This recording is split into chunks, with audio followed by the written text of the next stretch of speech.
देखो अब ना हम अस्थमा की क्या करेंगे, पैथोलॉजी पढ़ेंगे। पैथोलॉजी किसकी है, इनकी इसकी एटॉपिक अस्थमी की।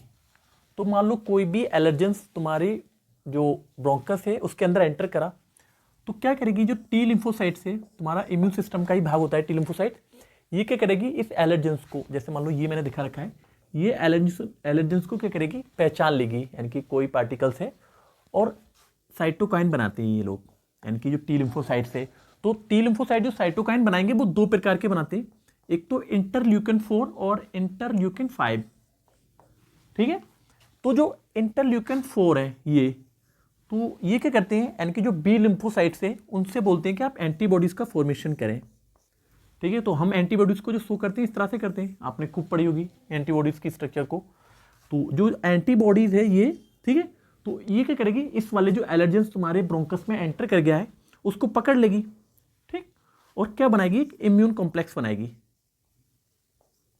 ठीक है, अब ये इम्यून कॉम्प्लेक्स क्या होगा, तुम्हारे मास्ट सेल से अटैच हो जाएगा, देखो ये, ठीक है, उसका न्यूक्लियस होगा मास्ट सेल के अंदर। ठीक है, तो ये क्या करेगा, मास्ट सेल से अटैच हो जाएगा।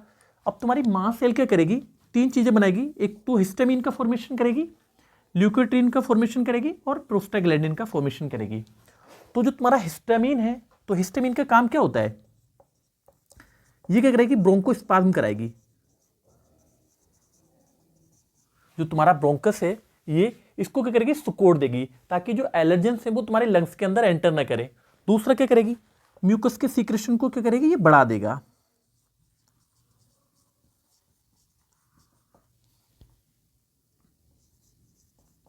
म्यूकस के सीक्रेशन को क्या करेगा, बढ़ाएगा। मान लो जैसे कोई बहुत सारी धूल तुम्हारे लंग्स के अंदर उसके अंदर सॉरी ब्रोंकस के अंदर एंटर कर गई, तो म्यूकस क्या करेगा, इसको अपने से अटैच कर लेगा ताकि लंग्स के अंदर एंटर ना करे। और क्या करेगा, ईसोनोफिल को बुला लेगा।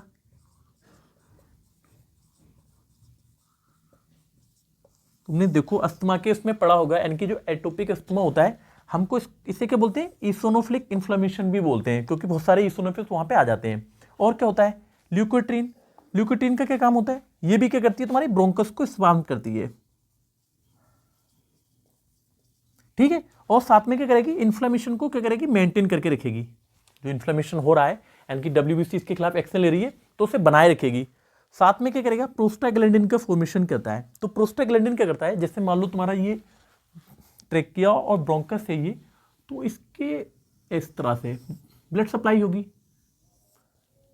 ठीक है, तो इसकी परमेबिलिटी को बढ़ा देगा, यानी कि जो ब्लड वेसल्स है तुम्हारी, ताकि यहाँ को लिम्फोसाइट्स, यानी कि बहुत सारी लिम्फोसाइट यहाँ पहुंच सके। तो ये प्रोस्टाग्लैंडिन का काम है। दूसरा, जो इंटरल्यूकिन जो IL-5 होता है, ये क्या करता है, तुम्हारे ईसोनोफिल को एक्टिवेट करता है। ठीक है, तो ईसोनोफिल्स का काम क्या होता है, ये साइटोकाइन का फॉर्मेशन कराती है, ज्यादा से ज्यादा साइटोकाइन बनवाएगी ताकि इन्फ्लेमेशन को बनाया जा सके, और ल्यूकोट्रीन का फॉर्मेशन करती है। ठीक है, तो ये क्या है तुम्हारी, यानी कि अस्थमा की पैथोलॉजी है। ठीक, अब इसके बाद क्या है, यानी कि अस्थमा जो हमारा टाइप होता है, देखो अस्थमा के जो कारण होते हैं वो दो प्रकार के होते हैं।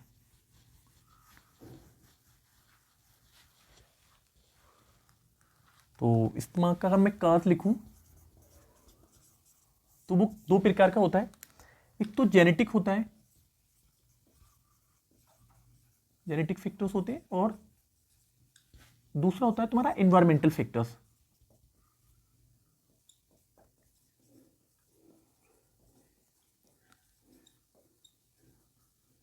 तो देखो जैसे मान लो कुछ लोग क्या होते हैं, मतलब उनकी जेनेटिक टेंडेंसी इस तरह की होती है, मान लो थोड़ी सी धूल के अंदर गए, ऐसा तो है नहीं, क्या जो गांव के लोग होते हैं वो तो खूब धूल के अंदर खेलते हैं, तो उनका तो ऐसा नहीं कि ब्रोंकस स्पाज्म में चला जाए, यानी कि सुकड़ जाए।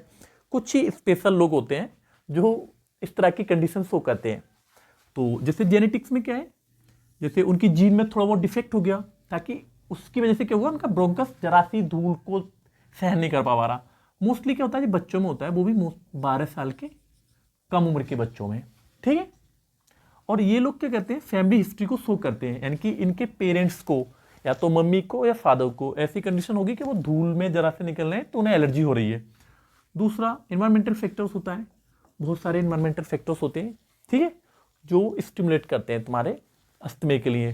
ठीक, तो अब अस्थमे के क्या क्या ट्रिगर्स होते हैं, जैसे मान लो कुछ चीज़ें होती हैं आपके संपर्क में आए, जैसे मान लो अस्थमा के पेशेंट को अगर आप कोल्ड इन्वायरमेंट में ले जाएं तो क्या होगा, वो एकदम अटैक आने लगेगा अस्थमा का उसके लिए।